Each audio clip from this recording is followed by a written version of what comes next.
ഒരു ഇല്ലാത്ത ജീവിയാണ്.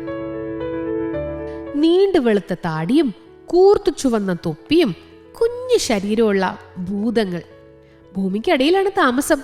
അവിടെയുള്ള നിധി കാക്കുകയാണത്ര ഇവരുടെ ജോലി. ബുദ്ധിമാന്മാരും തമാശക്കാരാണ് കേട്ടോ ഇവര്. ഇവരാണ് നാടോടി കഥകളിലൊക്കെ കേട്ടിട്ടുള്ള നോം. ഇംഗ്ലീഷിൽ ഇവരുടെ പേര് എഴുതേണ്ടത് എങ്ങനെയാണെന്നറിയോ? GNOME.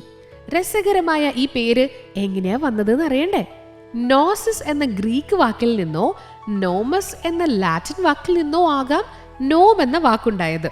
നിധിയെക്കുറിച്ചുള്ള അറിവ്, ഭൂമി തുരക്കുന്നവർ എന്നൊക്കെയാണ് ഈ വാക്കുകളുടെ അർത്ഥം കേട്ടോ. നോമുകളുടെ ജോലിയും ഏകദേശം ഇതൊക്കെയാണല്ലോ. പല നാടോടി കഥകളിലും നോമുകൾ കുസൃതികളും തമാശകളും കാണിക്കുന്നവരാണ്. ഭാഗ്യം കൊണ്ടുവരുന്ന ജീവികളായും ഇവരെ കണക്കാക്കാറുണ്ട്. വെയിലേറ്റാൽ നോമുകൾ കല്ലായി മാറൂത്രേ.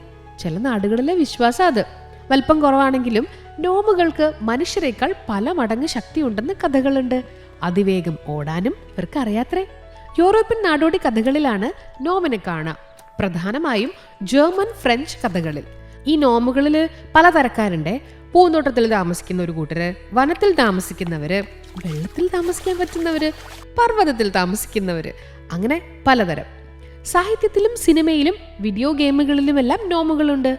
ഇതിൽ പ്രശസ്തം 2011 പുറത്തിറങ്ങിയ നോമിയോ ആൻഡ് ജൂലിയറ്റ് എന്ന കഥയാണ്.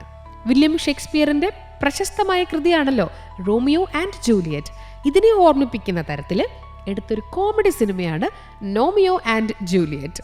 ഈ സിനിമയിലെ നായകൻ ഒരു നോമാണ്. സൂപ്പർ ഹിറ്റായ ഹാരി പോട്ടർ കഥകളിലും നോമുകളുണ്ട്. പക്ഷെ ഹാരി പോട്ടറിലെ നോമുകളൊക്കെ വില്ലന്മാരാണേ. ചെടികളുടെ വേരുകള് കുഴിച്ച് നശിപ്പിക്കുന്നവരാ ഇവര്.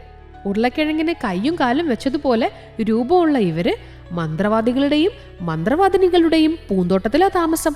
ഇവരുടെ പൊക്കം ഒരു 30 സെന്റിമീറ്റർ ഒക്കെ ഉണ്ടാവുള്ളൂ. ഈ കൊച്ചു ഭയങ്കരന്മാർക്ക് മൂർച്ചയുള്ള പല്ലുകളുണ്ട് ഇത്രേ. അടുത്ത് ചെന്നാലേ നല്ല കടി കിട്ടും.